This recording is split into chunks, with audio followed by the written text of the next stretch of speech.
तर कशा मित्रांनो, तुम्ही पाहू शकता आता मी फुल चार्ज केली आहे आणि फुल चार्ज करून पण एक्स्ट्रा चार्ज केली आहे, म्हणजे 100% झाल्यावर पण जवळपास अर्धा तास ठेवली आहे. त्यानंतर जर मी आता हे करतो तर पाहिजे पार्क मोड आहे. ओके, ब्रेक आणि विथ सेल्फ दाबला की मग हा ब्रेक परत रिटर्न करायचा. तेच याचा तमाशा आहेच तो.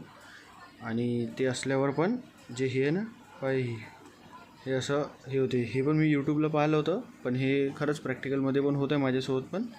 आणि इथे पहा नॉर्मलला 133 दाखवत आहे, हे पण ठीक आहे, काही प्रॉब्लेम नाही. आणि स्पोर्ट्समध्ये हे 116 झाली. आणि जर तुम्ही पाहाल तर नॉर्मलला पहा 167. आणि कंपनी काही क्लेम करते भाई की 100% चार्ज केल्यावर तुम्ही 190ची रेंज, सर्टिफाईड रेंज म्हणतात, सर्टिफाईड यांची सर्टिफाईड रेंज 167 तर इकोमध्ये आहे भाई. तुम्ही काय एक्सपेक्ट करता? 167 म्हणजे जेव्हा तुमची स्पीड कमी जास्त होणार, म्हणजे यानुसार जवळपास ही आपल्याला 140 ते 145 किंवा 150च्या दरम्यान ही तुम्हाला रेंज येणार. ती पण तुम्ही जेव्हा 20, 25, 30च्या स्पीडनी चालवणार तेव्हा.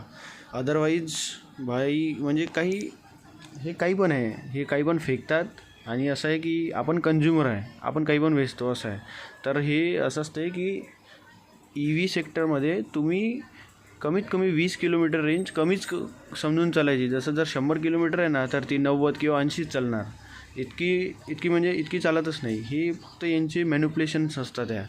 तर असं आहे. आता जवळपास मी 336 किलोमीटर रन केली आहे. आणि परत मी नंतर नेक्स्ट व्हिडिओ पण बनवणार 1-2 हप्त्यांनी, जेव्हा 1000-2000 किलोमीटर होऊन जाणार, म्हणजे ज्याने की माहीत पडेल की मला अजून काय काय प्रॉब्लेम्स आले. त्यानंतर मी व्हिडिओ अपलोड करून तुम्हाला शेअर करेल की काय काय मला प्रॉब्लेम्स आले म्हणून.